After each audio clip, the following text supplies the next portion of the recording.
What's up, Thrashers, and welcome back once again to the Thrash Maniac 99 YouTube channel, and I am back with yet another album review, and today I am talking about the latest offering from Swedish death metal legends Unleashed with Fire Upon Your Lands. This also came out on August 15th, this time on Napalm Records. I think this is the band's 15th studio full-length overall. I forget the exact number, but yeah, my past with this band is very minimal. Like, this is one of the few early pioneers of Swedish death metal I haven't listened to a whole lot. Like, you know, with me, I'm a big Entombed freak.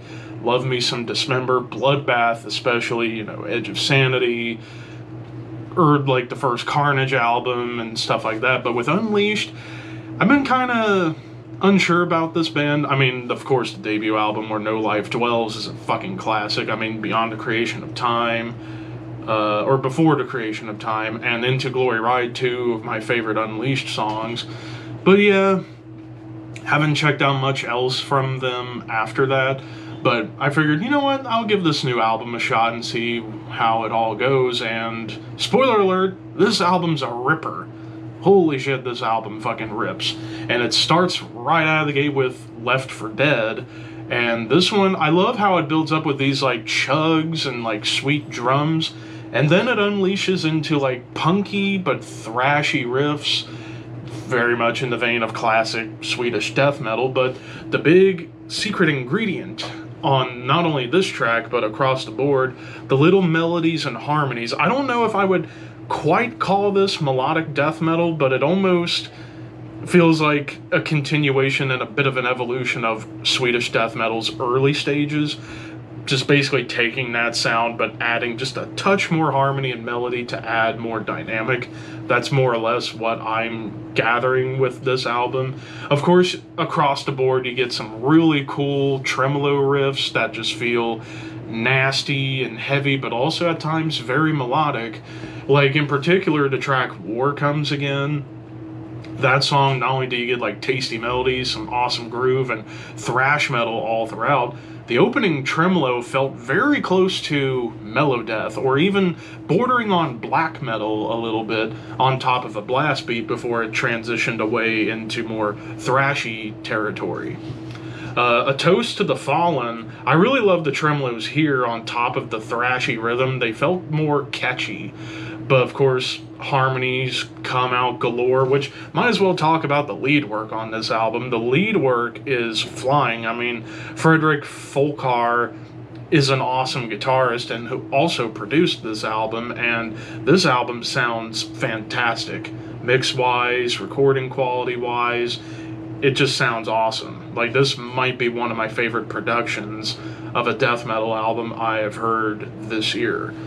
But yeah, with A Toast to the Fallen, you get some really cool gallops, and galloping rhythms and riffs, whether they be kind of on, bordering on classic heavy metal at times, or just straight up thrash metal gallops that are syncopated together. These galloping rhythms and riffs just really stand out on here in a big way. And even double time, like, you get plenty of songs that have killer double time stomps that remind me of Bolt Thrower, but also of Amon Amarth. I wish I could have still been wearing my Amon Amarth shirt for this review, but I had to put it in the laundry.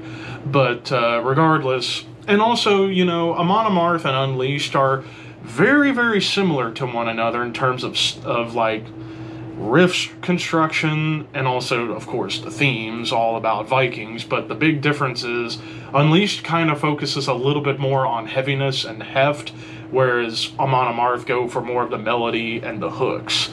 But they're both very, very great bands for different reasons. But going away from that comparison, but a lot of the double times that do show up on here do feel like Amon Amarth, but also Bolt Thrower, which I definitely appreciate a good Bolt Thrower double time groove. But then we get to the title track, more chugs come along, and chugs start becoming a little more prevalent on a few of these songs, but it's chug and groove with some tremolo riffs added in to add a little extra seasoning to this meat and potatoes part of the song. Even little atonal melodies to kind of, again, accent more of what's going on. Like adding extra like garlic powder and onion powder and salt and pepper on top of this awesome slab of ribeye and mashed potatoes with gravy.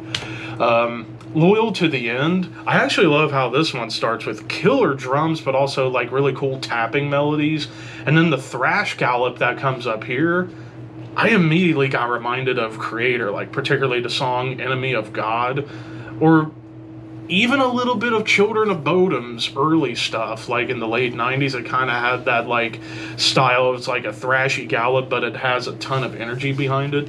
Of course, blast beats return. You get some awesome triplet chugs, which this is one of the few songs, maybe one of the only songs, that has like a real cool death metal triplet chugging section. Then we get to, oh man, I gotta try and pronounce this, Midjardarhof. I think I got that right. This one kind of goes a little bit more for the groove. Like, you do get tremolos and it's very melodic, but you do get like a balance between like a gate creeper style lumbering groove and the bolt thrower double time groove. And even the lead section on this track felt a little more somber and a little more moody, whereas most of the leads on here is all about shred and introducing harmony into the mix. But then we get to one of my favorites on the album, and again I have to remember how to pronounce this, Hail the Varangians? I think I got that right. This is the shortest track of the album at under 3 minutes, and it's like a perfect mix of like 80s thrash and classic Swedish death. Like the opening riff and gallop, call me nuts, I got reminded of Metallica with that opening riff and like galloping rhythm. Like I just got instantly reminded of like Master of Puppets era Metallica, and then it unleashes, no pun intended, into classic Swedish death metal with the faster rhythms and tremolos, super energetic, but also some cool groove coming into play. Then we get to the song To My Only Son.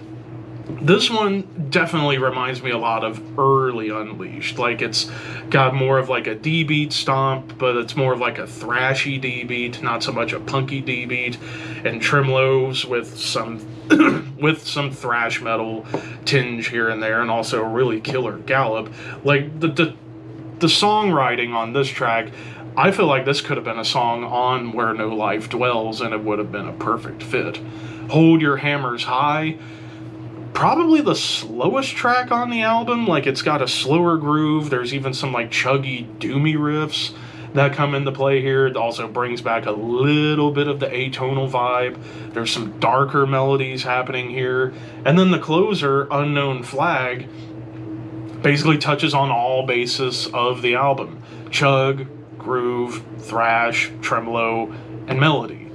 And it was an awesome closer. Granted, they did drag out like the final part a little bit too long by like maybe 30 seconds.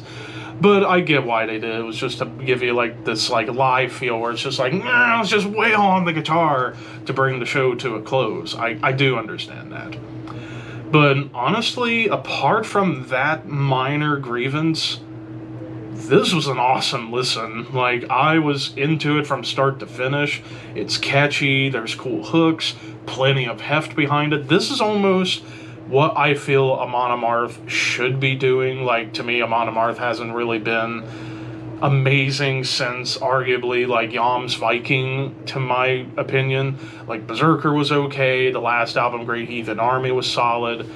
But this feels like what Amon Amarth should be doing, and this is the band that Amon Amarth kind of took some notes from, as well as some other bands.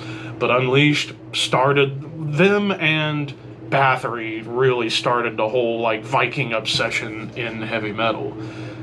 Overall, this is another 4.5 out of 5. This, along with Castrator, awesome death metal albums. This is more than likely going to be a year-ender for me, unless stuff that starts coming up soon just keep blowing my mind away.